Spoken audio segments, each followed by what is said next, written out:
Howdy YouTube, Mark DeReamer here from Refurbished Gentleman, and today on RGTV we're going to walk through an entire finish. Yep, we're going to do step by step from the beginning all the way through my new finish I'm going to call Stone Shield. And it's basically because it's going to be layers of gray, so it's going to kind of give you that stone look, but it's also going to have a little bit of sheen, a little bit of metallic sheen towards the end, which is going to kind of give it that, I don't know, iron look to it, I guess you could call it.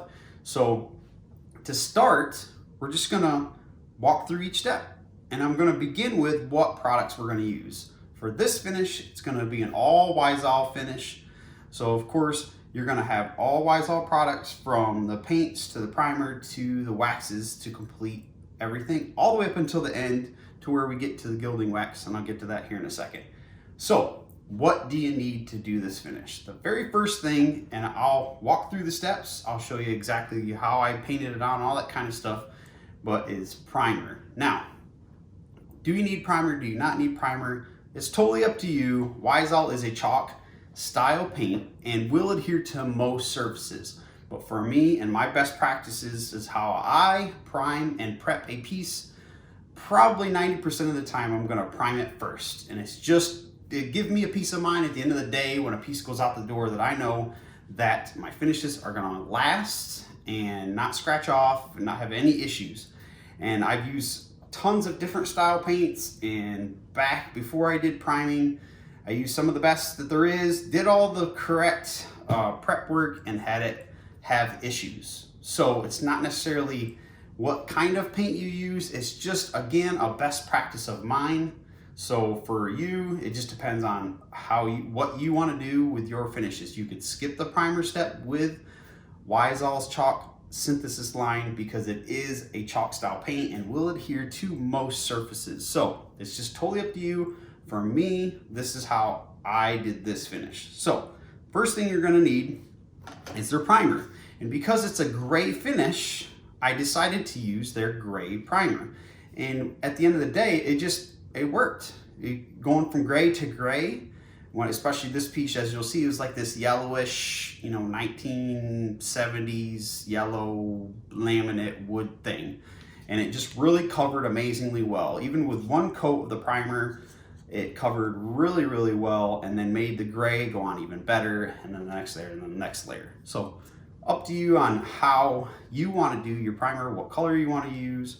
They have white, clear, and gray. I went with the gray again because I went with a gray finish, and it just worked. So this is their gray primer. It's gonna look like this. And how did I apply it? I used a Klingon F50. This is pretty much my go-to for all things primer. So I have 2 or 3 of these that just kind of sit off to the side, and I'm pretty sure there's one for each color basically. That's why I have 3 of them. So the F50 is just the best one to use for me. So this is what I use for it. Always have a stir stick. Big thing with the primers is you must stir it really, really, really well. So if you open up the primer and it's got like this clear liquid on top and it's looking ugly and you're like, uh-oh, what's going on with my primer? No problem. There is no problem with your primer, I promise. Just stir, stir, stir, stir, stir really good, because all it does is chemically the stuff separates from time just sitting.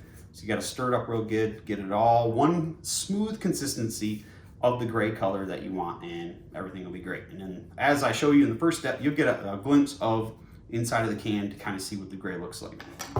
And then going through the paint steps, you're going to need 2 colors for this finish. And for this one, I used Smokey Quartz and Carbon.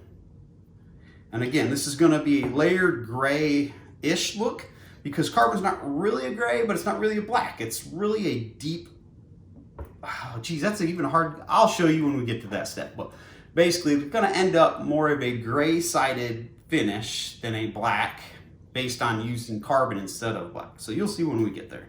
And then again, brushes. The Klingon S50 is my main go-to brush for all things paint. So when I paint anything with a water-based chalk style paint, this is my brush. It's just the best one. If you follow me on Facebook, you kind of know this is the one I use most of the time.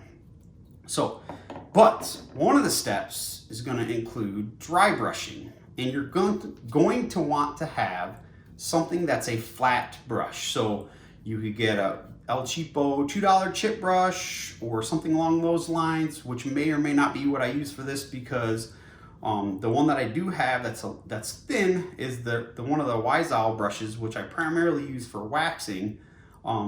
It's not quite as wide as I would think I would want, so I think I'm going to grab a wider one. But you don't need anything expensive for this. Dry brushing is just, I mean, basically where you're going to want to get the paint on and not have a big thick brush where it's going to be carrying paint back and forth on what you're doing. And when we get to that step, I'll explain a little bit more in detail about that. The biggest thing is just to have, you know, really thin, and it, like I said, it could be an El Cheapo, you know, chip brush that you get from dollar store or something like that. So that's what you need for the paint. And then moving on to the waxes, we're going to be using Wise Owl's Hemp Oil Furniture Wax. And this is the natural. And it looks like that. And I know it's a little scary because this looks green, but it'll go on, for the most part, clear. I would not use this on a white, but most other colors, anything above a white, I'm going to use this on most of the time. And then we're going to have their hemp oil in black. And this is what I'm going to do for the accenting in and throughout. Oh, come off there. There we go. Looks like that. And that's going to be just to, you know, just add a little bit more depth into the cracks and crevices and all that kind of stuff.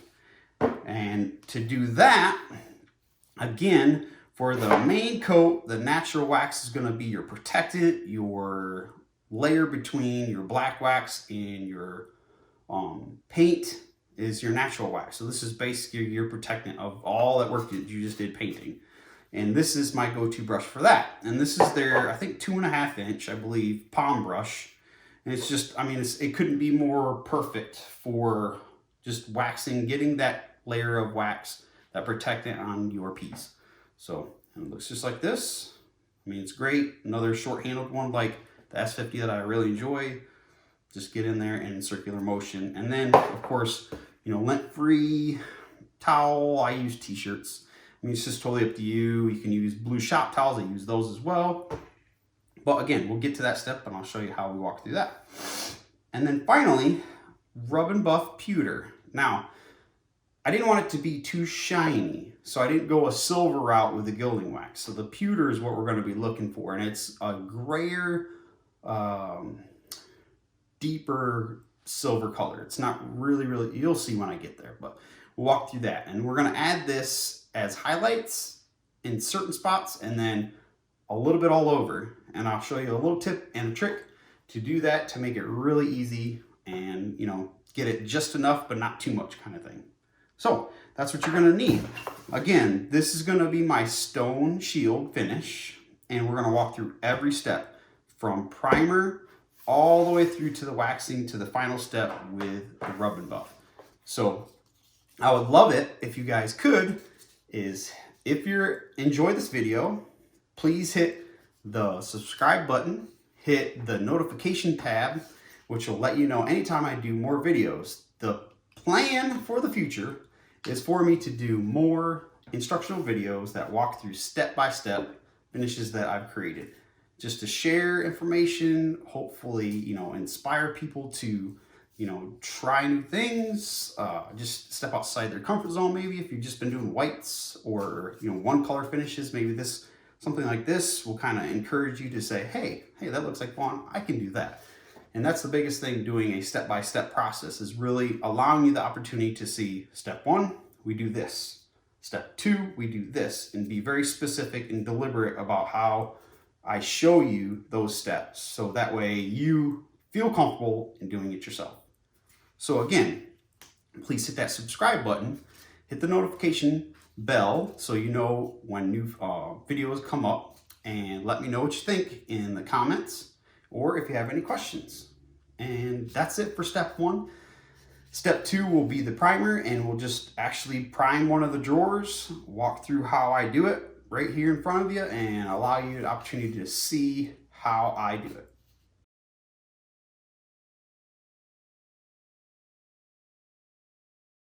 All right, so the first thing we're gonna do is primer. Now, obviously before this, I've already cleaned it and gone through that step, but I'm not gonna go through that for all my instructional videos just because it's another full steps of things to do. So there's a separate video on my channel for that. You can find that on there. For now, we're just gonna start the actual finish process, which is gonna start with the primer. So priming is done for two reasons: to stop stain blocking and to make sure there's great adhesion for your paint with your piece. Now, with most chalk style paints, it'll adhere to most surfaces, but as best practices for me, I stain or I prime probably 80 to 90% of my pieces, especially if it's a laminate style top, which is pretty much what this piece is. It's kind of like this, you know, laminated kind of faux wood thing on the outside, although in the inside it's all like solid wood. So just to ensure that there's no issues moving forward, I make sure I prime first, and just to not have that worry or stress. But that's the great thing about Wyzall's primer, is it will work for adhesion and stain blocking. So it like kind of kills two birds with one stone, and make sure that my finishes will be long lasting and not have any issues with, you know, tannins or anything coming up. And if you're painting over hardware like we're doing today, this is a great option as well, because a lot of times the hardware is going to be the part where the paint is not going to want to stay. One, because it gets handled a lot, and two, is it seems like no matter how well you clean it, there's still like oils within that brass or whatever, you know, that's there. So, but I have cleaned them off real good, and our first step is going to be to paint this bad boy. So when you first open it up, it's going to be thick and chunky on the bottom and watery and oily on the top. And that's just how most primers are going to be. I know that's how Wyzall's is, but you can see I've stirred this up, and look at how nice and smooth, milky smooth that is. The gray, that's what you're looking for. So once you get to that point, that's when you know, okay, I'm ready to start painting it on, right?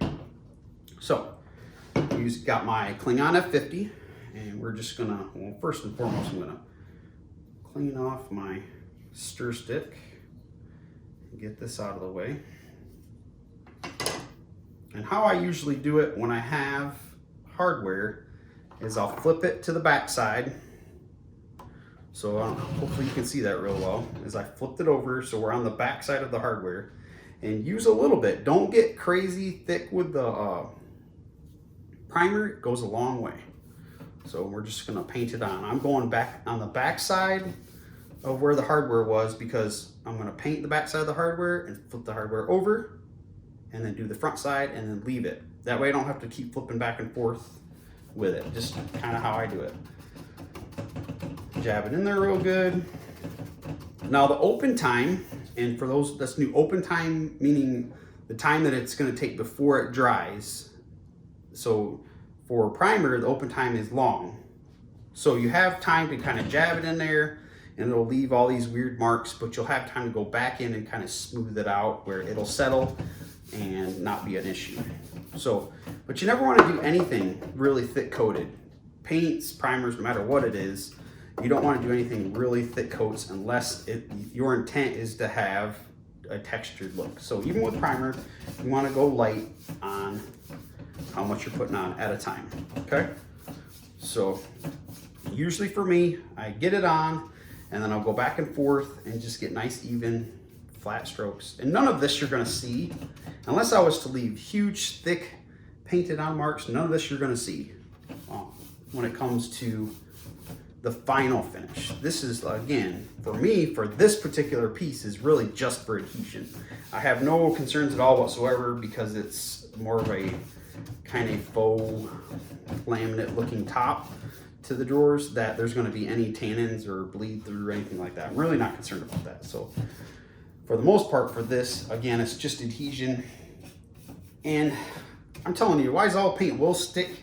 And I probably don't need to do this step, but it's just one of those things where I've had bad experiences with other paints in the past, and it was just one of those things where, hey, this piece is going to get sold, and it's going to go to the ministry that I work with, that we paint donated furniture, and it gets sold, and the 100% of the profits goes back to the community. And with that being said, you know, I don't want to donate a piece and have, you know, one of the people that bought it come back, you know, a month later and say the finish is scratching off or anything like that. I don't want that at all. So, you know, when I was selling them professionally, it was the same kind of thing. I really don't want to have to worry about, you know, someone being upset with me because my finishes are coming off. So as a best practice, most of the time I am priming my pieces just to have that peace of mind. And yes, it is a little frustrating because it's like work for the sake of work, because you're not really getting any like, I don't get anything out of it. You don't get to see the primer gets covered up. It's like, oh man, I painted all this paint or primer on here and I didn't get anything, like I don't get to see it. It just all gets covered. But at the end of the day, you just know for sure that your finish is gonna be solid, rock solid. And I guess that's just where I ended up getting to. When I first started painting, I didn't prime, and it just got to the point where I wanted to make sure, for sure, my finishes stayed on there. So we're just going around. As you see, I'm just doing little dips, just a little bit. It goes a really long way. Watch, I'm gonna go all the way across the front. And this first coat may not cover completely, and that's just like with any other paint. You don't want to put so much paint on there that you're leaving big old thick paint stroke marks all through your finish, unless that's what you're trying to go for. And with that, you're not gonna get one coat coverage. It's just not gonna happen if you're doing it right. So there you go, right? So I got all that done, and this is where I flip the hardware back over. So I just kind of take my brush or my finger if I'm gonna get my finger all primed. And you see, now we got the front side. So we know the underneath the handle is done. We don't need to touch that anymore. So we just kind of go over the top of this, and then this drawer is done. And that's how I do it. Just to make sure we don't have to keep going back and forth with the handle. I always do the back side first. And we're just gonna jab down into this guy because this one's a little bit different. Hopefully you can see that real well. It has a lot of detail. So I gotta jab the brush down into there and make sure I get it all in there real good. Knowing, again, we're gonna do a second coat of primer. And that leads me to the final thought for the priming steps. Now, do you need to do 2 coats? And I've had this question a lot. I usually say yes, but yes is primarily for if you're worried about stain or tannins, bleed through, that kind of thing. That's where 100% yes, no doubt, do 2 coats. If you don't, you might have problems, kind of thing. Now, if you're just doing it for adhesion, like what I'm doing here, I may not need to, if I get a good coat where I feel comfortable with 1 coat of primer, I may not need to do a second coat of primer. So that's totally up to you guys. Ultimately, what I would do is do the 1 coat, see how it looks and feels and scratches and all that kind of stuff after the day that you leave it, and then go from there. And that's another thing. How long do I have to wait to paint till after? Now, if you're doing it just for adhesion, a couple hours is what I've heard. You know, me personally, I always wait 24 hours. And that's just me personally. Do you have to wait 24 hours if you're doing it just for adhesion? Probably not. But for me, I just like to make sure I leave it for the day. I come back the next day, I take a look at it and see, okay, you know, that looks good, looks solid. Don't have any stressors about painting over top of that. All right, I'm ready to go. But in a couple hours, depending on like the humidity of your room, you know, did it dry all the way? You're using a water-based product. Will you reactivate, you know, the primer, putting paint on? You know, there's a lot of different scenarios with it, how it works chemically to make me just say, hey, wait a day. You know for sure 24 hours later, you're going to be money, you're going to be good to go and have no stressors about putting paint on. So for me, I always wait 24 hours when I do primer. So voila, there it is. Nice, right? I mean, that's really actually great coverage for one coat and probably all I'm gonna do. But I will wait an entire day before I move on to the painting step.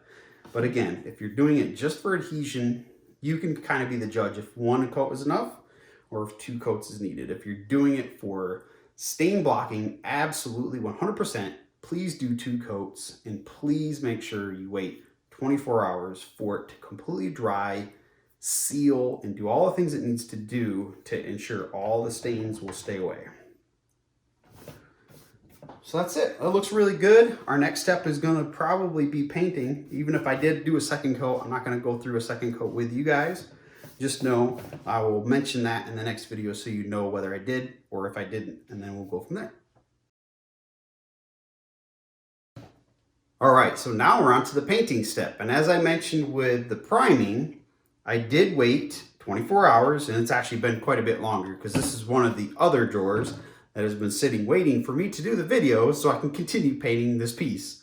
So this one's been sitting for a good week or so. So I know 100% for sure it's dry and all that kind of stuff. I kind of done the scratch test and made sure adhesion is good, and I only did 1 coat. So I feel comfortable with just doing the 1 coat. I feel like the coverage was really good. I got a nice even, albeit thin coat across. For this particular piece, I'm not worried about tannin, so I'm gonna do 1 coat of primer. I still gave it the 24 hours to dry, and now we're gonna go on to the paint. I also know there's gonna be multiple layers of paint going on here, so I really have no concern over me ensuring that it gets all the coverage that I'm gonna want for it to show the finish and not the yellow ugliness from below. So next is painting. So I got my Klingon S50. This is my favorite brush. If you follow me, you already know this. I love this brush for so many different reasons. And then we're using Smokey Quartz today. It doesn't have the color on the front, but it's kind of like a light gray, but in the warm hue of the gray. So like the primer is kind of a cooler gray. This is going to be a little bit warmer. So it's going to darken it up a hair and warm it up even more after that too. So we're going to get off my stick first, and we're just going to start slapping some paint on here. And for this step, knowing it's going to be a layered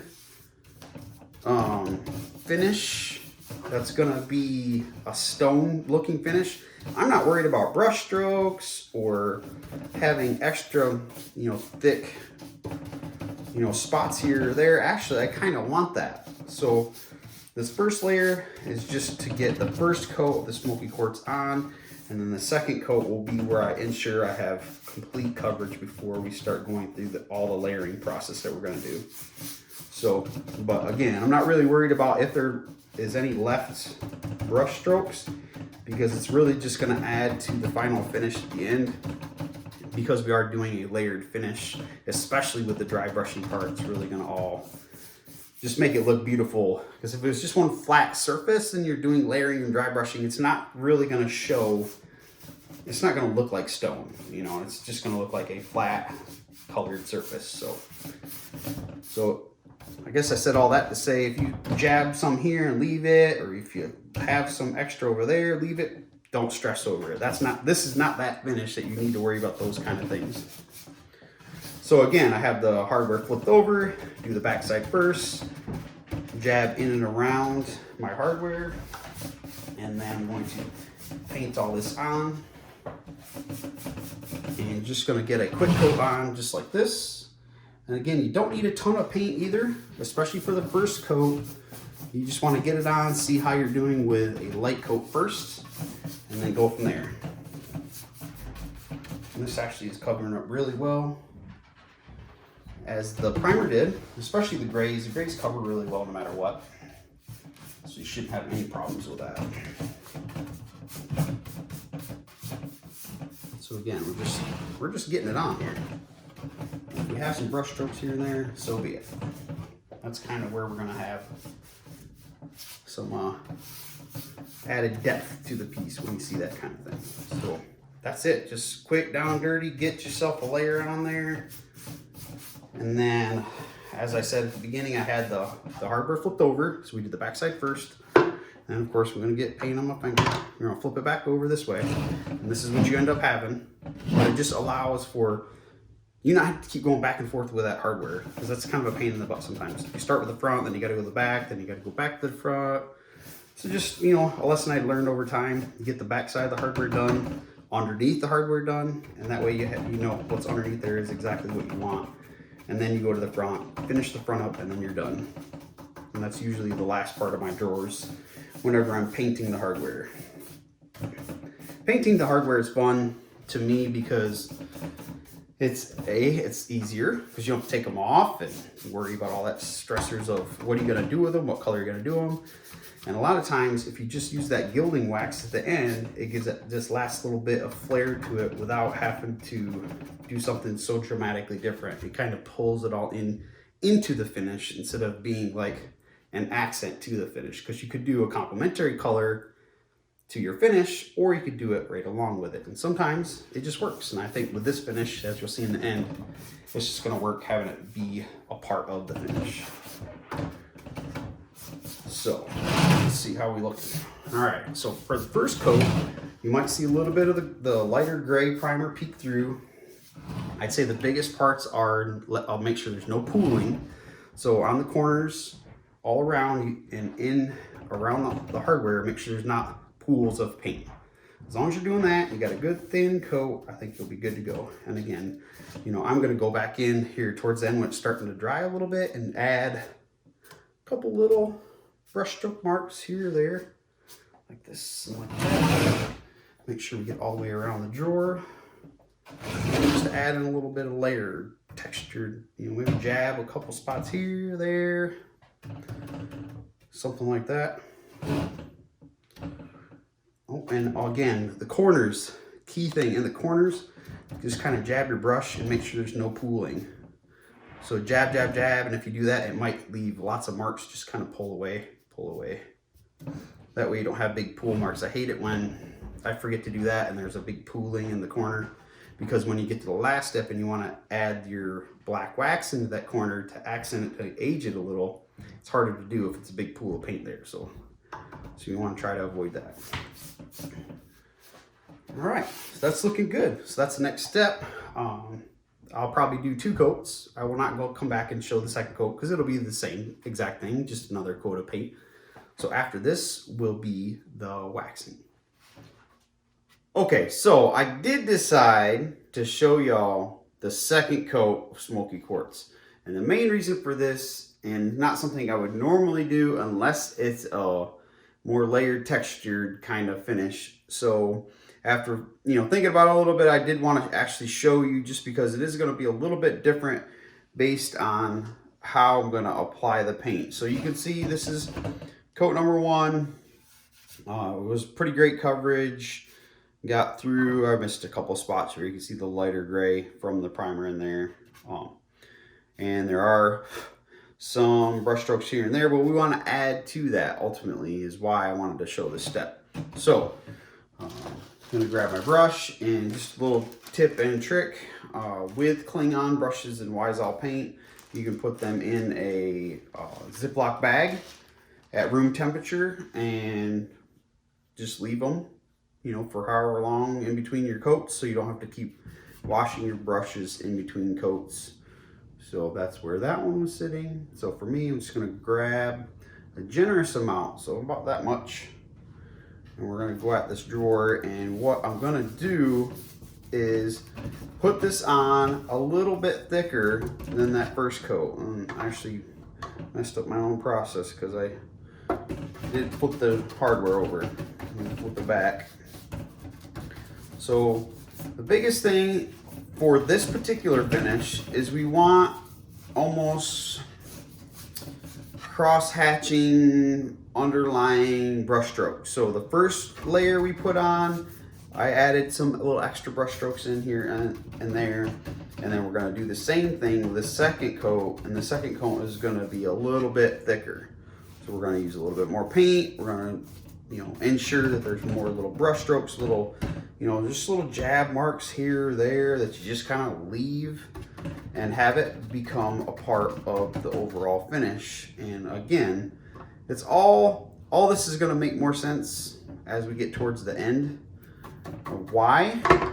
Because it's going to really show up as, you know, a stone looking finish. When you add in the brush strokes and the cross hatching, it's going to look like a stone that's been, you know, beaten and broken and scratched and, you know, over time, and just shows that kind of worn look that a rock would look, right?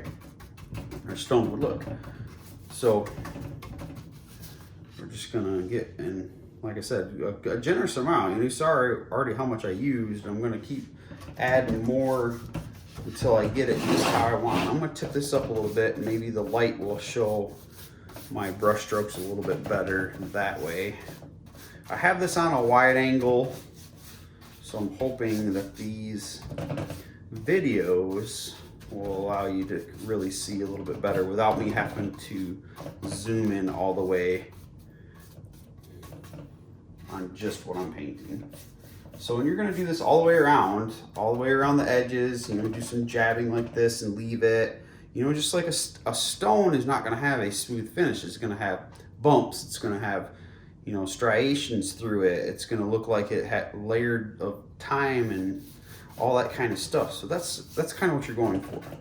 So that's why I wanted to show the second coat and really kind of make sure when you're playing around with that second coat that you're just not laying on a thin coat and then calling it a day. You know, the second coat for this finish really needs to have a little bit of extra something going on with it. So hoping you guys are able to see that in the camera really well. Okay.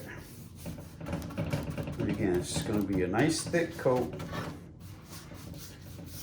Also ensuring you get complete coverage, because you're not going to come back with the Smokey Quartz until another step after.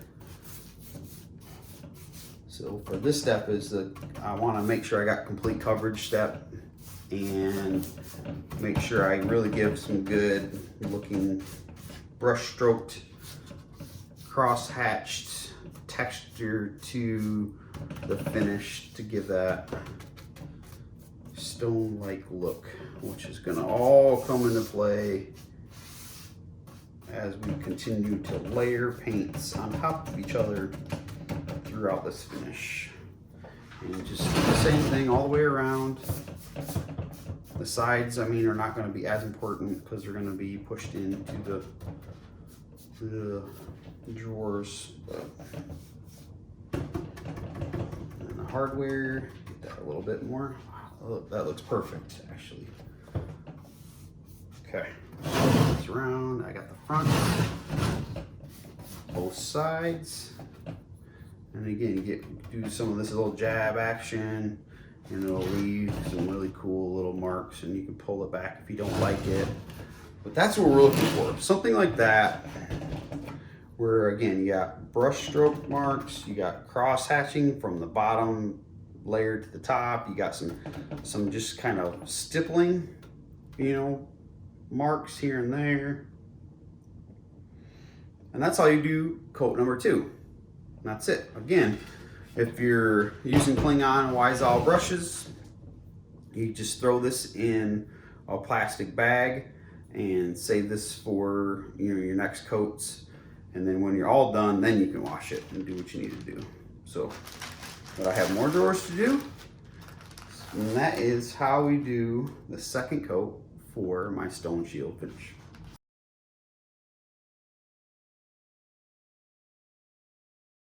All right, so for our next step is carbon. So I've got all the yummy layers of Smokey Quartz, and you can see hopefully in the camera, there's brush strokes and all kinds of goodness all over the place. But now we're gonna go with carbon, and this is where we start layering the paint.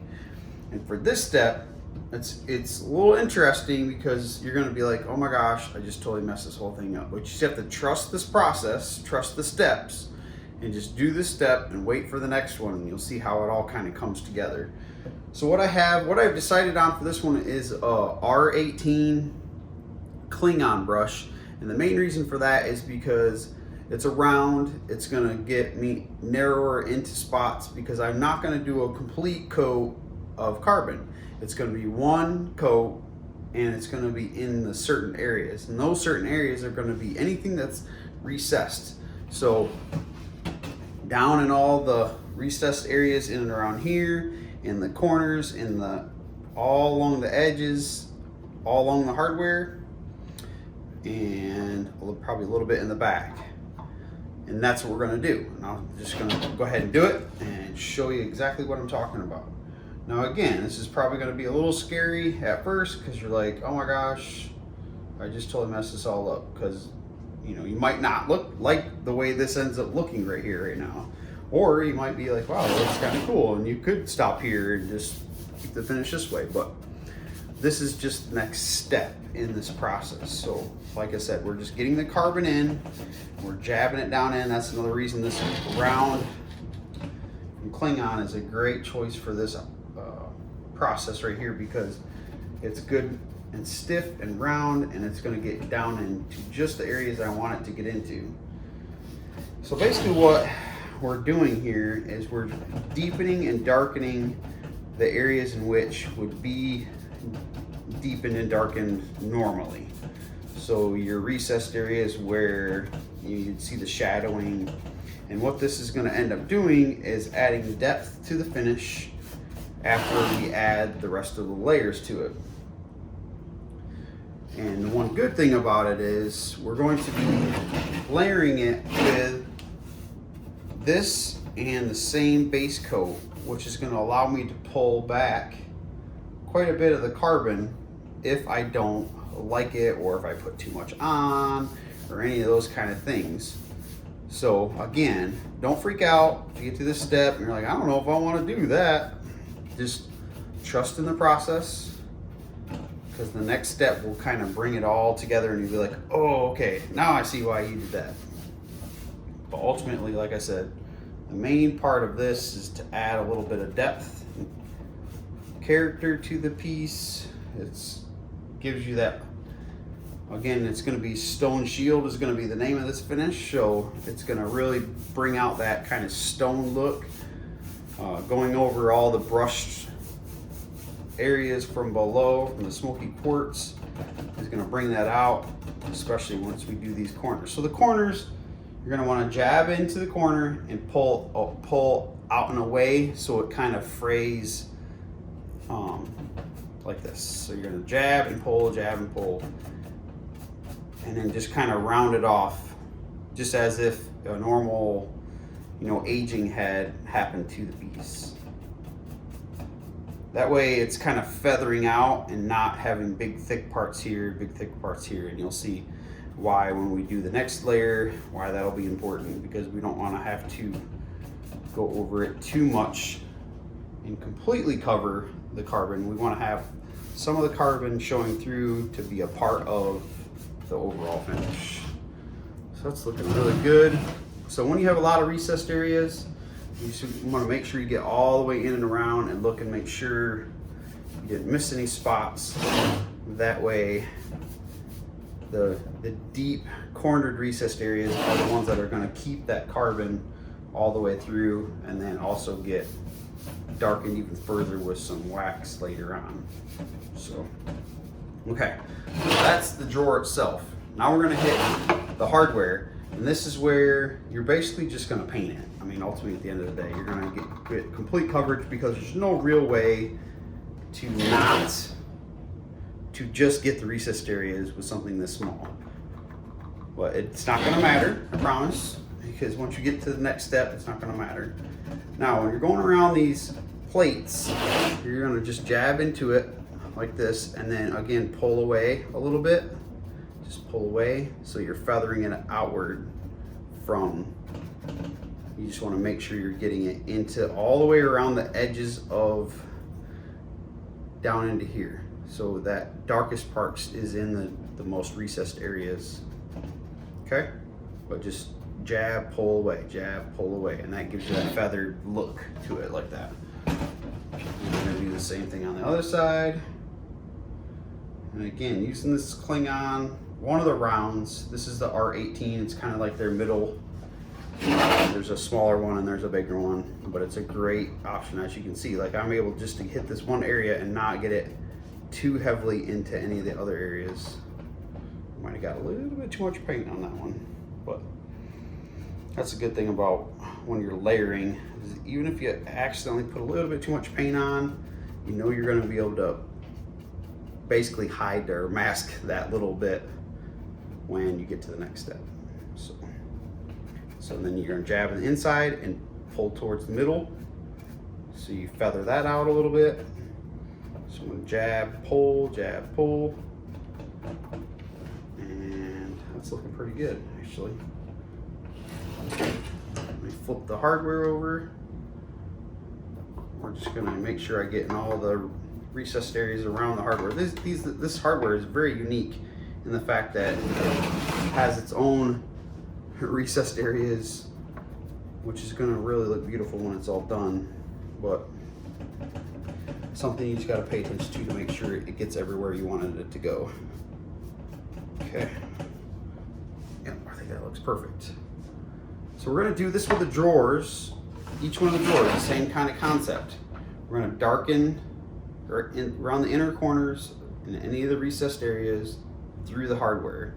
And we're going to do that with all the drawers. And then I'm actually going to do the side panels of the actual piece itself and show you how I do that, just so you can kind of get an idea, because the drawers and the sides or the larger area, flatter areas, are a little bit different than what it is here. But ultimately it's going to be where I'm going to have it be the rounded shaded corners, and the middle is going to stay almost the solid smoky quartz color.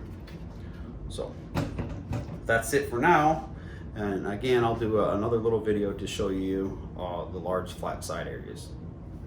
Okay, so here we are with the large flat area. So you kind of saw what I did with the drawer. With a large flat area, again we're going to look to get into the recessed areas and deepen and darken those, and then you're going to kind of want to round out the edges and through the corners to kind of give it that normal aged look. So I'm just going to walk through this with you. So again, I have my Klingon R18, and I'm going to get some paint on here. And again, if you go a little heavy, don't stress, but you definitely want to make sure you get enough paint that it gets all the way down into the corners. So just like I did with a drawer, we're going to go into the corner and pull away, so we can get those nice, pretty frayed look to it. And that's what's going to bring out the brush strokes from below. It's going to add, just completely add to that stone look that we're going for. So you see how I have it really thick in the corner, and then we're kind of fading out as we go. That's the look we're going for this particular finish. So we're going to do the same thing on this side.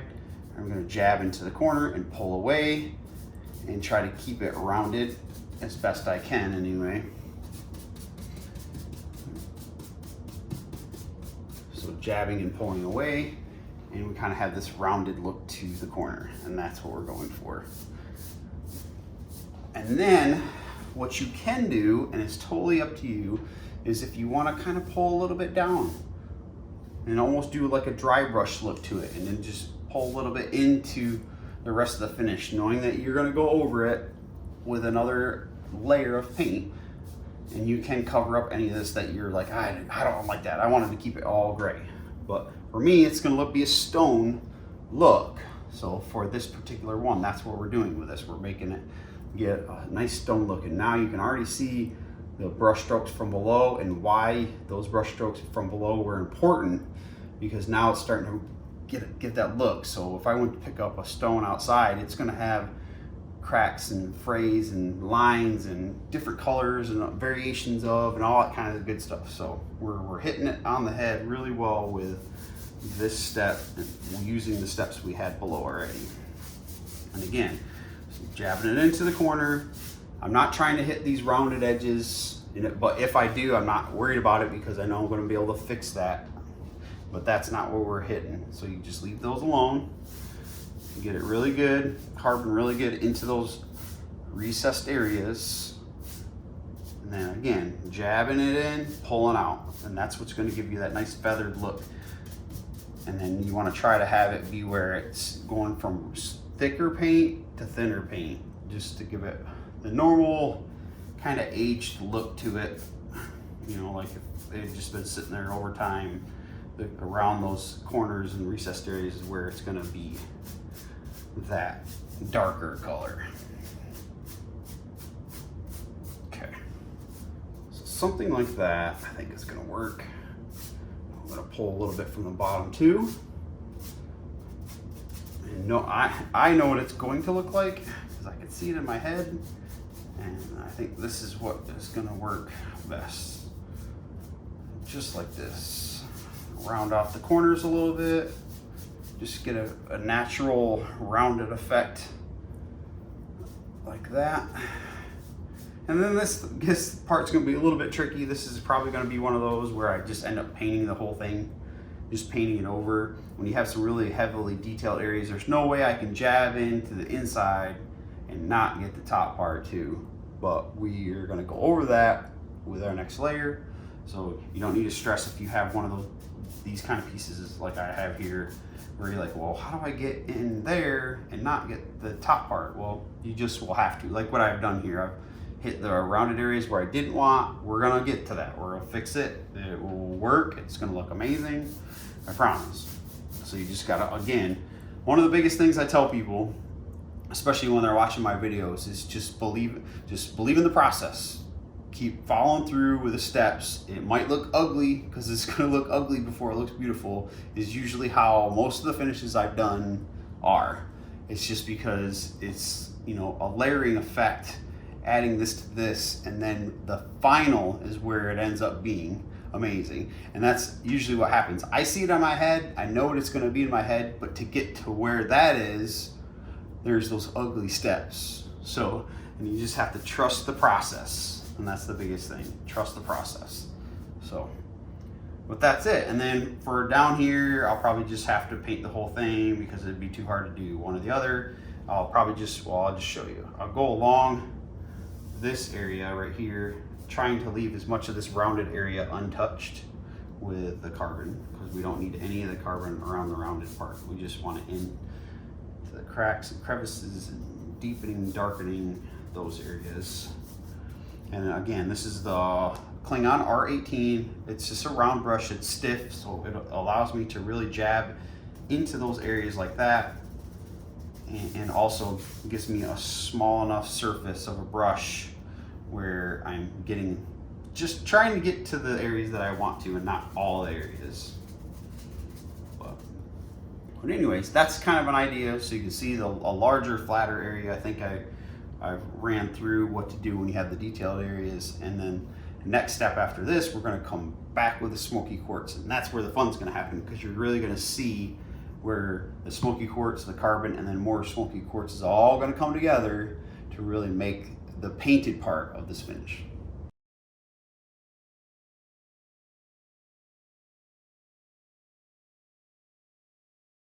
All right, so our next step is gonna be the dry brushing with our initial coat of Smokey Quartz. So that's where we're gonna really get a really cool layered on top of each other look, and it's really gonna bring that kind of stone look to it ultimately at the end. And you're gonna see this really transform, because to me anyway, you might like the way this looks, but to me it looks like kind of a hot mess.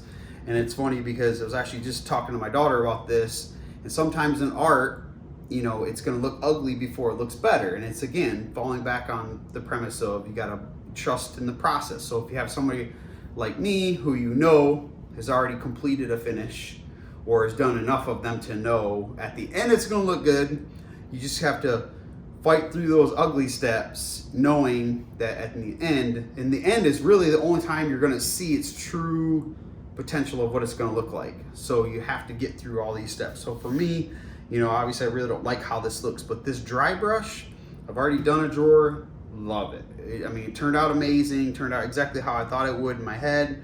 The layered from gray to dark gray to light gray really gives it the cross-hatch stone beat up look to it that I wanted. So we're gonna go ahead and do that. And what I'm using is just a regular old chip brush, nothing too expensive. This is a 2-inch. If I had a wider one, I probably would have used one. But the main reason I use a chip brush is because of just how thin it is. And again, these aren't like very expensive. You can get these, for fairly cheap. But it's really just because of how thin and flat it is. Because when you're dry brushing, you're gonna get a little paint on there, and when you push and drag, if there's paint sitting on the other side or in between, and you push too hard, it's gonna hold it, and then it's gonna push it, and then it's gonna get a layer of paint instead of a dry brush of paint. And it's a little bit trickier when you try to use a thicker brush to do the actual dry brushing that you want. Just experience that I've had. I've done a lot of dry brushing, and from just best practice for me is always to find it really thin, and it's usually just, an El Cheapo chip brush, nothing special.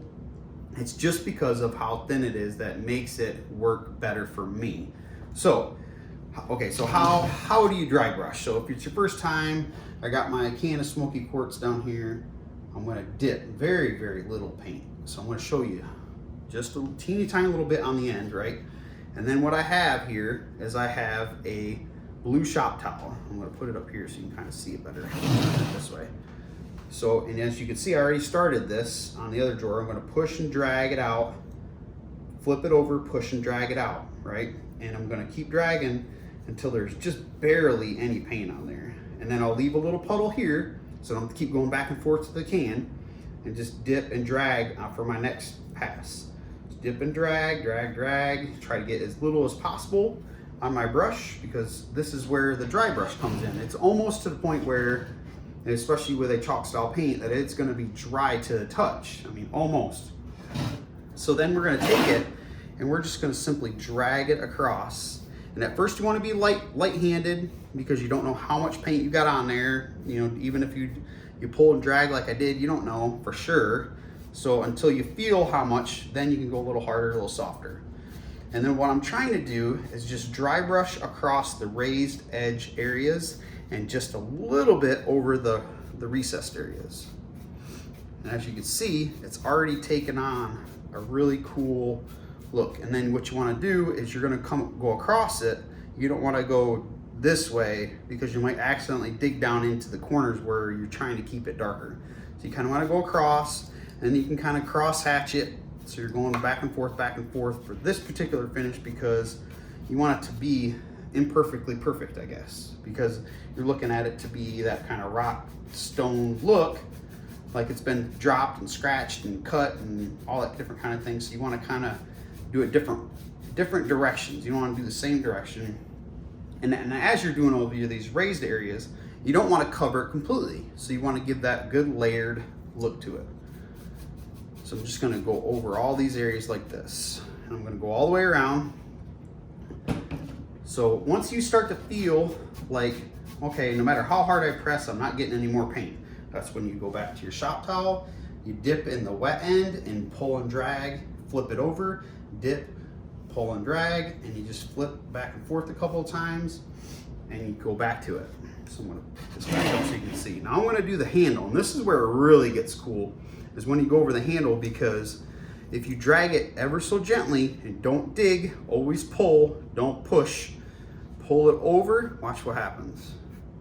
Look how cool that is, right?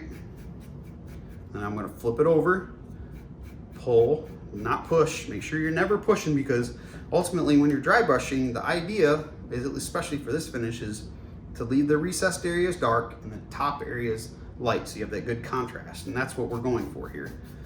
So we're gonna just drag it across all this whole part, and then even down in here, I don't want it to be as dark as it is, so I'm gonna go over top of that a little bit, not to completely cover it, but just to give it another layer. But look at how cool that is. It really gives it this unique look to it, where you got the recessed areas are still dark. And we're gonna wanna flip it over, get all the way around to the side. I gotta need to do another dip, so I'll set this down real quick. And then you're just going to repeat this process. And I'm actually going to do another short video of the dresser itself. Instead of just showing you the drawer dry brushing, I'm going to show you the dresser, the body dry brushing as well, just so you have an idea of, you know, the difference of what it would be like doing both. And it's really, you know, there's not a perfect way to do it. Again, this is perfectly imperfect kind of thing, especially when you're dry brushing, especially this kind of stone look. You're cross hatching them up. The biggest thing is you don't want to push. Don't push, always pull. Whether it's back and forth. And it's gonna look just like that. So I'm gonna go back around and I'm gonna finish this thing up, and then again, the next video will be of the dresser body itself, and I'll show you a couple of different areas just to give you an idea of drawers and body and how this dry brushing technique works. Okay, so now we're on to the body, and again, I wanted to show you how to do it on the body as well, because it does have some detailed areas just like we had on the drawer and on the hardware. But we have this long flat area, which is like, you know, okay, now what do I do with that, Mark? Because you talked about doing it over the raised areas, but it's just one big flat area. So I wanted to just show you what I do and kind of talk through it, I guess, to give you an idea of just kind of what I would do for this area. The other areas are kind of self-explanatory, although I'll kind of show you anyway. It's the same kind of concept that we did on the drawer. So again, I got my just flat chip brush. I'm going to dip just a little bit of paint. You don't need a whole lot. And that's the other cool thing about dry brushing is you just don't use a lot of paint. So it's a cool technique. It gives you a really cool look and doesn't use a lot of your products, which is another amazing thing about it. So I'm dabbing on my brush, I'm pulling away just like we did in the last step. I know you probably can't see that in the video right now. We're just getting enough, so I've pulled away. So what I'm going to do for the long edges, okay, I'm going to take and I'm going to put it in the corner, almost all the way in, not all the way in, because I want that to continue to be as black, or in this case, is, you know, dark gray as possible. So I'm just going to kind of go, and I'm going to do it gently and just pull down like that. And hopefully this is showing through in the video, but it's just giving a nice little dry brush layer. So we had gray with lots of brush strokes, and then we went over that with the darker gray, right? And over the top of the brush strokes gave you these lines, and then another dry brush over top of all that is going to do even more just cross hatching and make it kind of have that really cool rough look to it.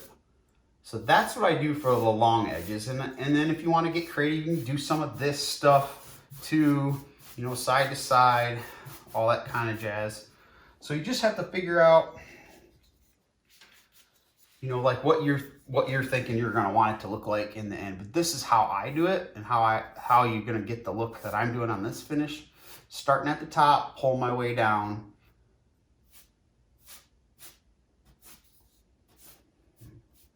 Right along those lines, something like that. And you're just going to like basically blend, but not really, that darker gray into the lighter gray and make the layers come together a little bit better. Because what's going to happen next is we're going to end up doing some waxing, which is really going to deepen the recessed corners anyway, because we're going to do some black waxing. So we don't want to touch it as much as we would, like if I jabbed it in there. But if you do a little bit, don't stress over it too much, because we're going to get in there with some black wax anyway and darken it back up. It's really so we have that nice layered effect that we're going for. So, and that's pretty much it for your large flat areas. Flat areas are pretty easy. I mean, that's pretty much all I'm going to do to it. Make sure it looks good. And then, just as I did the drawers for this top area, I'm just going to lay it across, and you're going to see watch it just transform, right? Boom, just like that. That's all there's to it. Just make sure you don't push, you pull, pulling away. And I normally wouldn't be sitting all weird like this. I'd be more right up on it, but I'll make sure you guys can see what I'm up to here. But that's pretty much it. You're going to just pull, and even this side over here is going to look really cool. Watch this.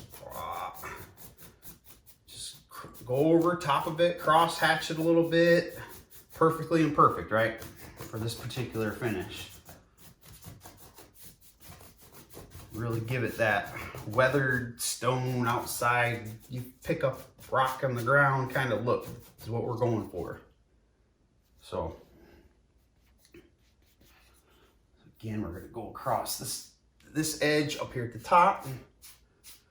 Make sure I get all the edges, because that's the thing with this particular finish is you're going out of the raised edge areas, so you want it to be consistent throughout. So if you have a raised or a cornered edge, you want to make sure you hit it. Or in this case, there's a lot of rounded spots, which actually is really cool because the rounded parts give you more of a gradient of the dry brush. The very top will be almost filled in completely, and then it goes down in where it's just a hint of the dry brush, which makes it look really, really cool. So this is a great technique when you have really detailed areas to play with. So again, as it gets drier, you'll feel it. You can kind of play around a little bit more, you know, getting it exactly how you want. Go side to side if you want to, kind of get that cross hatching look to it. So that's it. So again, I just wanted to show you what I do with this big flat area, and it'll be the same exact technique for the top. That's another huge area. I'm just gonna go in long, broad strokes, starting with the edge. And since the edge of this has a corner, I'm gonna make sure I hit that corner, just as I would this corner over here. And I'm just gonna pull and do long strokes, and then do some cross hatching, and then some cornered stuff, just to continue that layered look to it. Oh yeah, and then down here at the bottom, same kind of thing. Gonna really be cool. Looks kind of ugly right now. And then, wha-bam. Go right over the top, just like that. All of a sudden that gets transformed into something really cool and unique. And as you keep going over top of it, it's gonna get thicker and thicker and thicker. So for a spot like this, you have to decide, like, how much do I wanna add? How much do I not wanna add? So you just kind of go over it a couple times, take a look back. You're like, okay, I wanna add a little bit more. And then figure out maybe another angle to go at it. Let's see if that gets a little bit differently. So that's it. I got to go back and finish this off, but I just wanted to go through this step real quick. Again, just so you could see, you know, from a different perspective of how the dry brush is going to go down.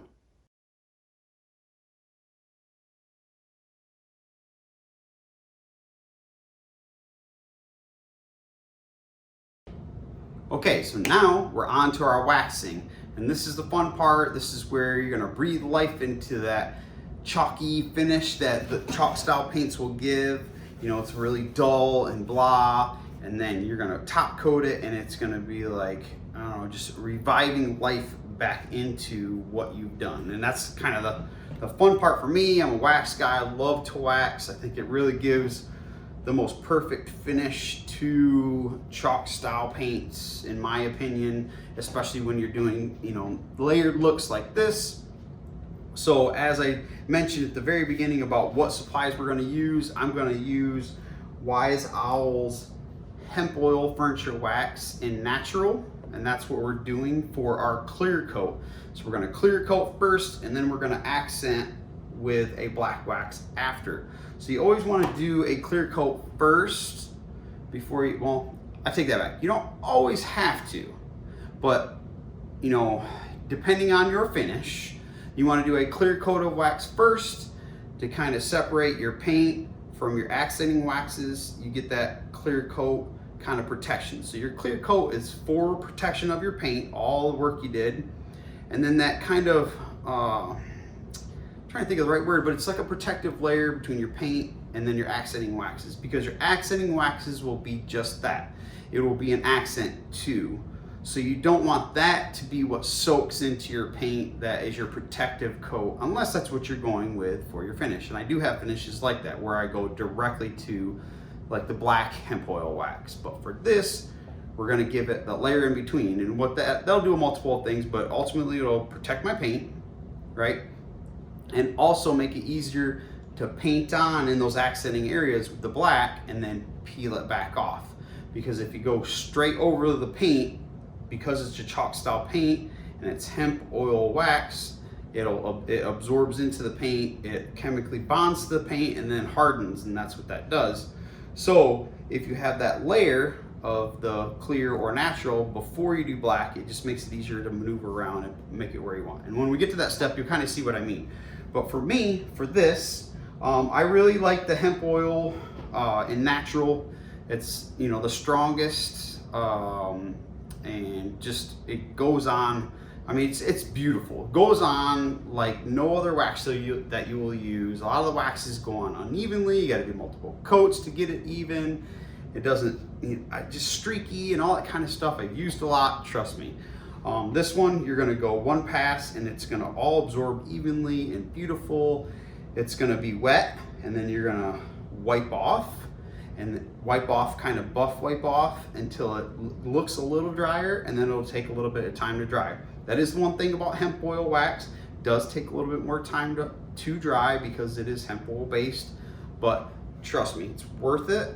The end result is beautiful, and this is definitely my go-to. Now, as you see, this is a color, so if you missed the beginning part, you know, it's a little bit this olive, but no fretting, because once I get it on and I wipe off, you will not know that I put something that looked like this to start onto the finish. It's not gonna discolor it, it's not gonna hurt it. The big thing is, if you're gonna use white, you may see a hint of this color. So this would not be what you'd want to use on any of the whites. So just as a caveat to that. But this is primarily what I use on everything that I'm going to wax, that I'm going to use a protective coat first, whether it's all I do or if I do that first and then an accenting wax next. So I got my 2-inch Wiseout Premium brush. This is the brushes of brushes. If you're looking for a wax brush, this is the way to go. I've tried a lot, let me tell you. It's synthetic, 1, so it's gonna last. 2, it's round, and 3, it's just big. I mean, when you're doing waxing, there's nothing pretty to do. It's just getting it on and covering the area.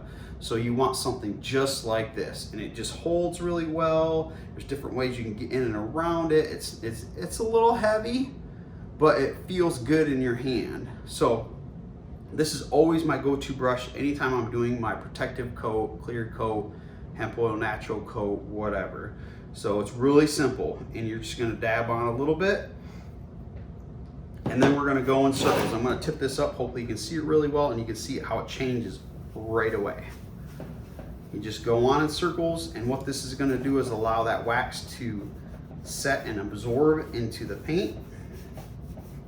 And when it does that, that's when it's going to start that chemical bonding relationship where it's like, okay, me and the paint are best buddies, and now we're going to become one, and it's going to harden and be protective of all that work that you did before. So, and this is really all there is to it. The waxing, this part is pretty easy. There isn't a whole lot of instruction to it. It's you roll it on like this, and then you roll it back off, right? So you go over, you just kind of jab into your recessed areas, make sure you get it in there real good, and then go back over it. And then we're just gonna go all the way around. So you get it down in all the areas. Circular motions are usually the best because that's really driving that bonding process home for the wax. And again, I don't know if you guys can see, but does it look green to you guys? Because it's not at all. And that's the thing. I think a lot of people will open that up and get freaked out. As long as you're not using white, even the light gray colors, you're not gonna know that it started out that olive color. So don't even worry about it. Again, it's the best one. It's the strongest one. So it's the one that I like to use pretty much 90% of the time. So, and I don't paint a whole lot of white, so it doesn't really matter to me either.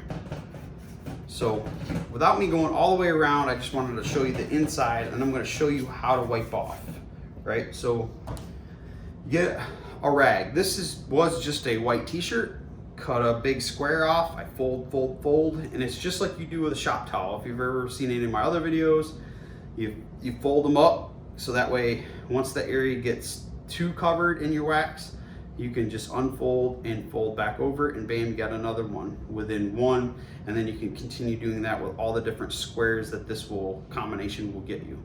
But I mean, it's just this simple. You wipe off. And as you may be able to see in the video, hopefully you can, if I go in a circular motion or side to side or whatever it is I choose to do, that really wet, like I sprayed it with water look that the hemp oil initially gives will dull away. And that's how you know you're doing the right thing. You don't want it wet looking. If it's still wet, you didn't wipe enough off. If it's still wet, you might have too much on your rag, so flip it over. You want it to become a more dull but still waxed look, because if you leave it this wet look, it's gonna take forever to dry. So it will ultimately dry, but it will take forever. And oh, by the way, you're kind of buffing that wax into the paint even more than what the brush did. So that's all there is to it. So you're gonna dab your palm brush, and I highly recommend getting one of these because it just makes your life so much easier. Dab, dab, dab, circle, circle, circle, get it in everywhere you need it to go. And then when you're all done with your drawer, and that's another thing, you don't need to piecemeal it. You don't need to do a part here, then a part there, because the hemp oil has a long open time. So you don't need to stress over that. Just do the whole drawer, and then go to your next step with your rag. You know, circular motions where you can. Wipe it off until it's not wet looking anymore, and then you're done. And that's it.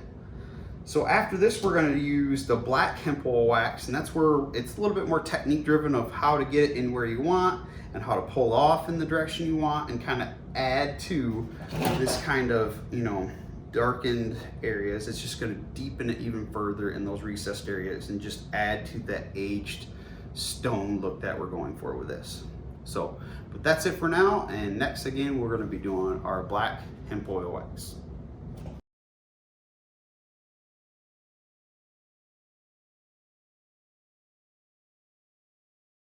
Okay, so we're on to our next step, and that's gonna be our accenting wax. And for this particular finish, we're gonna be using Wise Owl's black hemp oil furniture wax. And I actually have one of their Wise Owl's signature brushes. Not sure which one this one is. It's kind of like, you know, flat deal. I don't remember which one it is, but these are great for waxing. They're synthetic, and for me, all I do, I don't even clean them anymore. I just put them in the plastic bag with the hemp oil wax and just set it off to the side, and I just reuse it. For this particular instance, this is the best brush because we're trying to get into, you know, a thin narrowed area and jab it into the corners and do some things with it. So this one's perfect. And they have a bunch of different ones. They got rounds and flats, and just happened to be this one I felt like was perfect for this situation. So it says 38.1 millimeter. Not really sure exactly what that equates to. It's probably like 1.5 inches flat, I believe. I'll have it in there for you guys so you know exactly which one I used. But this is one of Wise Owl's signature brushes, and again, these are pretty much what I use for all my waxing. So really easy, but this is where it's very technique driven part of this process. So I'm going to dab into my can, just kind of dab in there a little bit. You don't need to gouge a whole bunch out because it's hemp oil based, so it'll be a little bit wetter. And then we're just going to take and we're going to brush it on, and you're going to watch that carbon gray, deep gray color get deepened even further. And that's where we're going to try to include almost a gradient of color from now what's going to be black out to the light gray on the top areas, and the recessed areas will get as dark as humanly possible with leaving this black wax down in there. So if you can see what I'm doing, I'm dabbing and then I'm taking and I'm brushing it in to down into the crevices, right? So I can also go over top of this rounded area here and this rounded area here, because I want to make sure in that recessed corner and then the recessed corner on the outside is getting the black wax. And then once we wipe off, you're not gonna have any problems getting it off the rounded areas, and that part we'll get to here in a second. So I'm gonna flatten this out. I know you're probably not gonna be able to see it as well, but I wanna get all the way through this drawer just to kind of show you. So I'm just simply brushing over the entire cornered edge here. Let me do it on this side, it'd probably be best. So just like this, and I don't wanna get down too far because I wanna have too much of that to wipe off. It's really to get into that little cracked recessed area right there. So I'm gonna go all the way around, dip, dip, dip, and then just kind of brush it in. The hemp oil waxes go on really easy, as it was for the natural that we had for a protective coat, and the same thing for all the rest of them. They're gonna brush on really easily.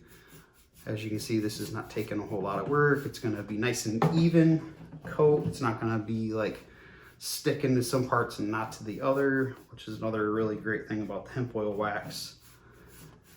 So we're gonna get all the way around. Make sure we get in, we'll jab into the corner a little bit if we need to. Okay, so we got all the way around. Now we wanna make sure we get all along the inside area. So this is where it's a little technique driven, because you wanna make sure you don't wanna put a whole bunch of black wax right here. You wanna keep the black in the corners, right?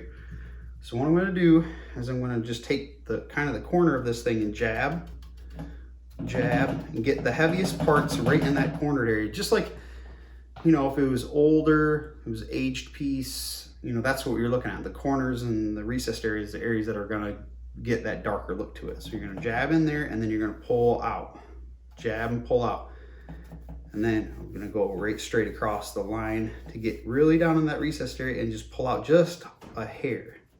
Just a little bit, because we're gonna fade from the black to the carbon to the smoky quartz and then out. That's what we're gonna do. So, and once we wipe, we can wipe that to make that come to exactly how we want. So you don't need to brush a whole bunch on right there. And then down along the inside edge, we're just gonna nice and gently, see that? Nice and gently, nice even strokes. That way the bristles are getting just in the spots where we want, where we're not just like hacking at it, because then it'll leave little black spots from the wax, which we don't want. So we do the same thing down here. We're gonna jab in the corner, get those corners really, really good. Make sure that all the way down in there, because it'd be kind of weird is, you know, you get all this black and then in the cornered areas is gray, right? So that wouldn't make any sense for what we're doing here. So you wanna make sure you get the corner really good, and then pull out just a little bit. And like I said, we will wipe off more as we get to that point. And then again on this side, and turn it this way, we're gonna go right down, nice even stroke with your bristles to get just into the recessed areas, because this isn't a big area. I only want it down in there to show that aged, darkened look that I have, okay? So there, we have all that done. So now, okay, now we have the pulls to do. This is where it gets a little bit tricky, because we're not trying to get it all over here. We're trying to keep that as smoky quartz as possible. So we're gonna flip the drawer over, and we're just gonna jab it without jabbing so far that I hit my drawer. I don't wanna do that. Just enough to get the inside of this thing. And then we're gonna do the same thing around the plates. So I'm just gonna kind of jab to get down into all the recessed areas. So that includes in and around right where that plate touches the actual drawer itself. Just like where that dirt or aging would be shown is down in those cracks. So we're just gonna go in and around. It doesn't have to be perfect, because when we wipe off, that's where we're gonna kind of fix whatever little issues we might have. So I'm gonna do the same thing. Kind of jab, get in and around that drawer plate really good. And you can kind of have your outline of where you're trying to stay within with the carbon that we did. That would kind of be the idea. Okay, then we're gonna flip our drawer over. And then the plate that was blocked when the drawer pull was flipped over, we get that real quick. Just jabbing down in there, and then all the way over the entire drawer pull. So we're just gonna jab, jab, jab. Not jabbing so far that I go all the way and hit my drawer. We just want to hit the pull itself, not the drawer. So we're just jabbing. And I've done this a lot, so kind of have a nice even hand to make sure I don't. That might take a little getting used to, just to make sure you don't go too far. Okay, so that's what we're gonna look like. Pretty much just like that. Hopefully that shows really well on the video. So then you take your rag. For me, I just happen to have a black t-shirt. It doesn't really matter. I mean, you can find lint-free cloths and all that stuff. Well, ultimately, at the end of the day, whether it has a little lint or not, it's not going to matter because you can buff off the lint. Because I noticed when I was using this, I had a little bit of the black lint that came off. And it's not a big deal. So we're going to first go around the outside. So you see where we have a very hard line. We're going to smooth that out just by wiping and kind of give a gradient of gray. Okay. And then I'm going to flatten this out as best I can, kind of like that.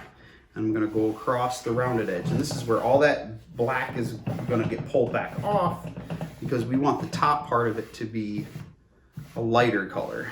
But we're going to leave the recessed areas with that black wax down in there. So we'll turn this around. You see how it's a hard line? We don't want that. We want it a blended look. So we're just going to wipe until we get that kind of look. Keeping it flat enough that we're not taking the black wax out of that recessed area and leaving it in there. We're just going to continue that all the way around. Get the side and then get the top. And this just happens to be how this drawer has a lot of rounded and cornered edges. So, okay, we're gonna go all the way around and then get the top and then take a look. Looks good. And we're gonna get the inside areas. Again, you're gonna want to flatten out your rag or whatever, so that way when you're going flat, you're only getting the higher areas and leaving the darker down in where it belongs. And once you get the hang of this, it's really quick. I mean, I'm going kind of slow right now to show you guys. So this is all we're doing. We're just going to go over the heightened areas, just like that.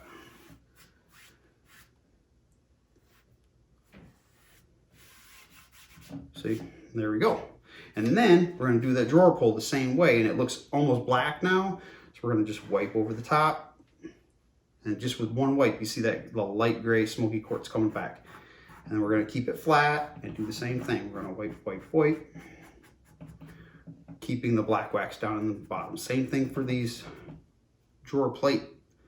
We're going to wipe and pull away to kind of go with what we already had going on below, but get the raised areas back to the smoky quartz look that we wanted. Okay, same thing on this side. And you can see I'm pulling this part out and away as well to kind of go along with the carbon painting job that we did below. And then I'll flip my drawer over like that, get this side a little bit, make sure if there's any excess I need to get off. If I hit any spots too hard down here, I want to wipe over it real good, try to get that off to keep that as gray as possible. Flip this guy back. Okay. And that looks pretty good. Let me see, we'll turn it this way. Yep. So that's the gist of the black wax on the drawer. That's all there is to it. And then if you need to go back over it, like if you're like, oh, I didn't feather this out good enough, like this side maybe could use a little bit better feathering, you jab it in the corner and pull it out gently. And then you'll take your rag and then you'll kind of get just like a little spot and kind of feather it out. Don't push it in. Always start in with black waxes and pull it out. Pull it out like that. Kind of feather it out. Okay? So it'll look like that, and then you just kind of play until you get it just how you feel like it looks good for you. And that's going to be it for the black wax. Now, hemp oil is oil-based. So when you do it this way with your accenting waxes, it is going to take more time for it to dry. So don't freak out. It's going to look wet, especially where I'm just basically brushing the oil or the wax on and leaving it. It's going to take more time to dry. And that's just the nature of using hemp oil based product. So it's not like you're gonna brush it on and 10 minutes later it's gonna be dry. It might take a day, it might take a while for it to dry completely. So don't freak out. It's just, you know, with hemp oil, it's a safer wax to use. It's gonna harden really, after a while it is gonna harden, but right off the bat, it is gonna take a little bit of time. So, you know, just don't freak out. It's gonna look wet, but it will dry. Just think about, like, if I left that brush laying out, that brush would be hard as a rock within a few days. It's the same kind of thing with this wax. It's gonna start off wet and that oil look to it, but then it's gonna dry, harden, and give you that really beautiful matte look. So, but I've seen a lot of that where people are like, oh my gosh, it's not seeming to dry. Well, yeah, some waxes that you'll have out there will dry pretty quick. There's certain chemicals and stuff in there that they use to make that happen. So this is just something that's different and what I choose to use. And again, you just don't need to freak out about it. It will eventually dry. It just, if you lay it on thicker like this, in this instance, it will take a little bit more time. But that's the cool thing about it being in the recessed areas is it's not areas you're really gonna touch for a while or at all ever. So it's not really gonna affect the finish at all. It'd be different like if we left a thick coating up here and I'm touching it all the time, or on the drawer pull where I'm gonna be touching it all the time. Then you might have to think about, okay, well, before I get it to my client or before I put it out for use, I'm gonna need to let it sit for a week or whatever. So, but this is an experimental thing for you. If you're brand new to hemp oil waxes, just, you know, maybe do some sample boarding to see and test and see how long it'll take to dry for you. But for me, it's definitely worth it. I love the results, the look, and that overall matte finish. This is gonna be it for the accenting waxes. And for this time we're using black. And then we're gonna add some bling, as I like to do, with some gilding wax. And the gilding wax is gonna be that final touch that brings us from a stone that adds in the shield part, and the shield part of stone shield. That's gonna make it have just a little bit of that metal shimmer kind of thing that goes on with it. A little bit more in some spots, a little bit less in other spots. It gives it that really cool overall stone shield look.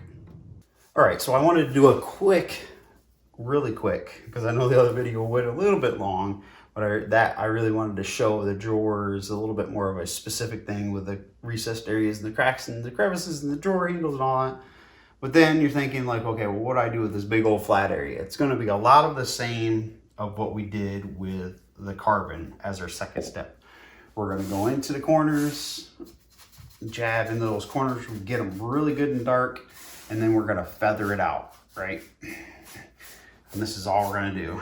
So we're gonna go over basically what was our outline. The carbon was our outline of where we wanted to have the black wax to go, and also how we wanted that gradient style look to the gray that we're having on this piece. So it's gonna start black all the way in and kind of fading its way out. So as we did with the paint, kind of has that rounded effect around the corners. We're gonna do the same kind of thing, having a feathering look to come out. So we're gonna jab in, pull up, and just kind of feather it out best that we can.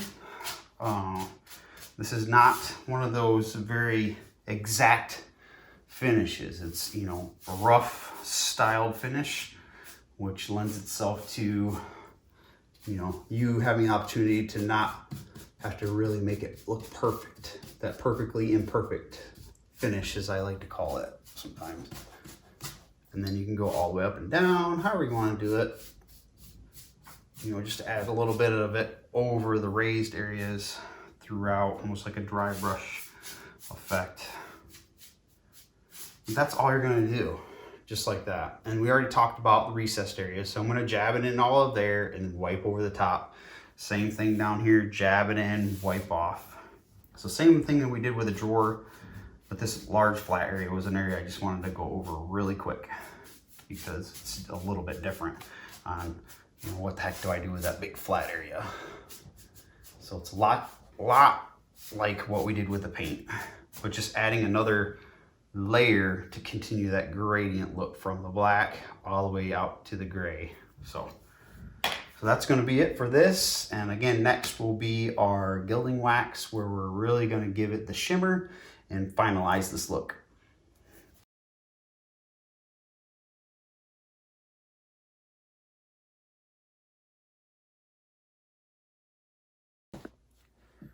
All right, so here we are. We're at the end, and we get to add on some bling, as I like to call it.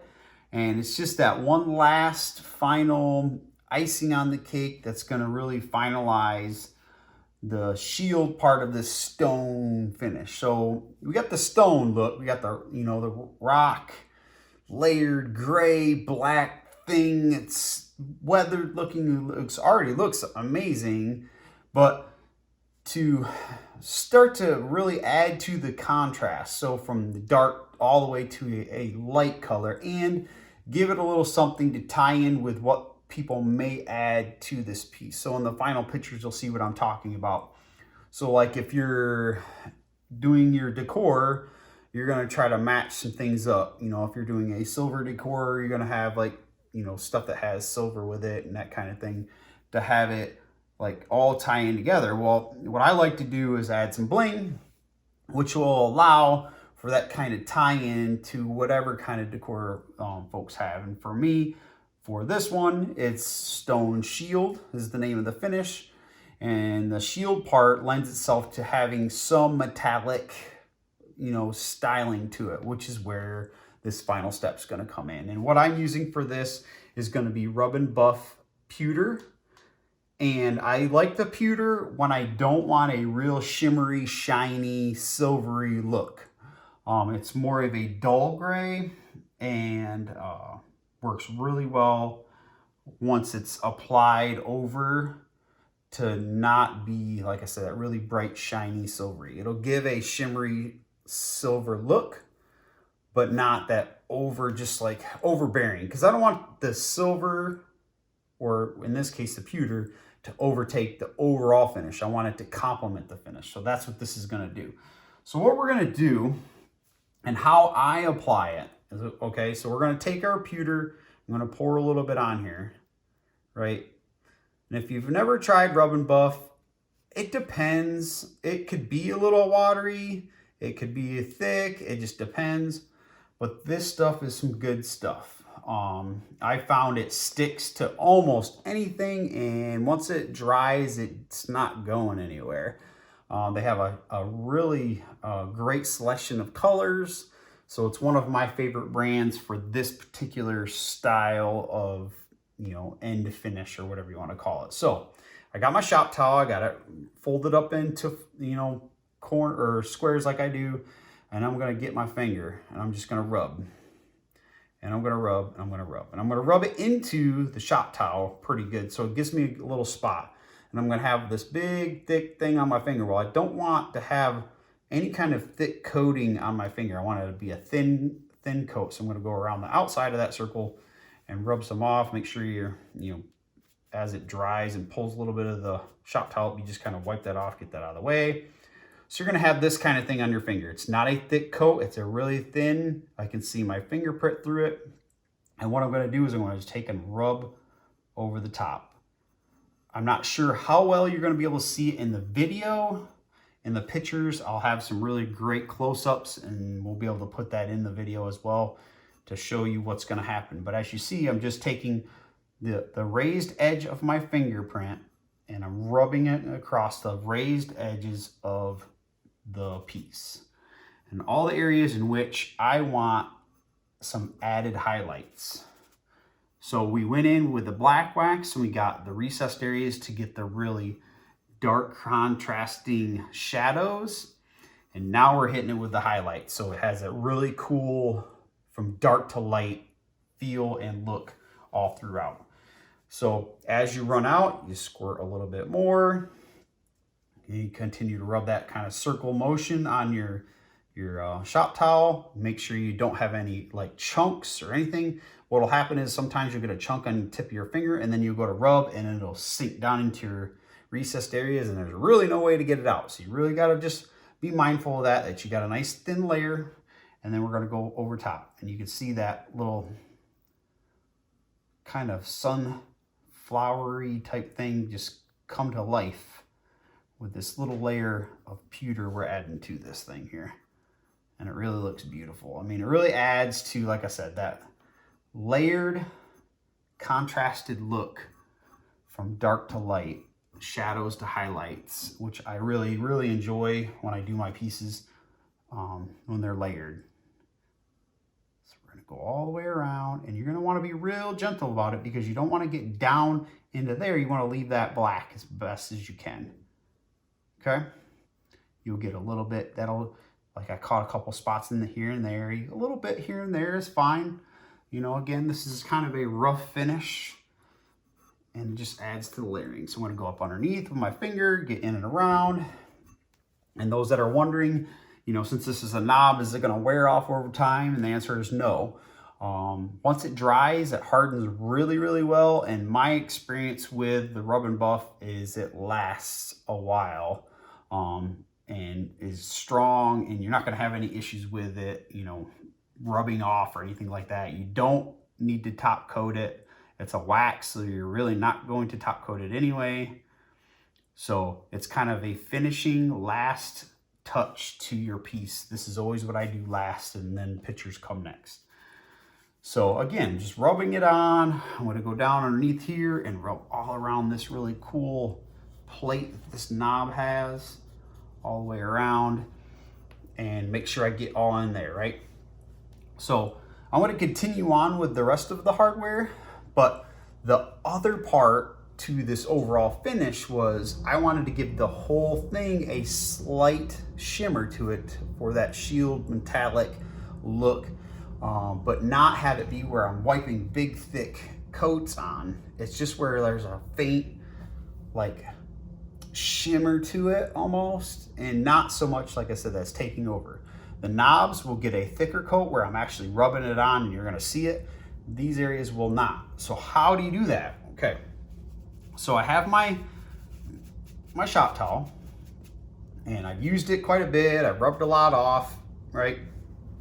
So what I'm gonna do is I'm gonna take this shop towel, right? I'm gonna turn it over and have a nice and gently, oh so gently, rub along the rounded raised areas.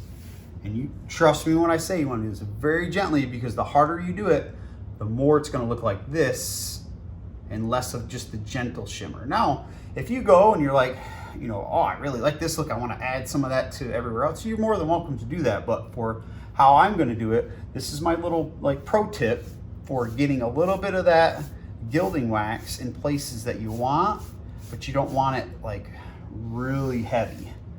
So you just take your shop towel that has a little bit on there, and then you can even take your finger and kind of blend it in. That's what I'll do right here. The corners I'll get a little bit heavier, and then I'll blend down something like that, and the same thing. And the trick is you just really got to keep it folded so you don't get too much in spots where you don't want it. You don't want it in this big flat area where it's black. You want to keep that area black. So you just gotta be real gentle with it.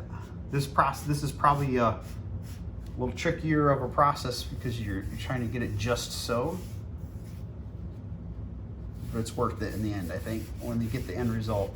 So you just kind of rub it on, and as it starts to come all the way off your shop towel, you'll realize it, and you'll know you can rub a little harder here or there.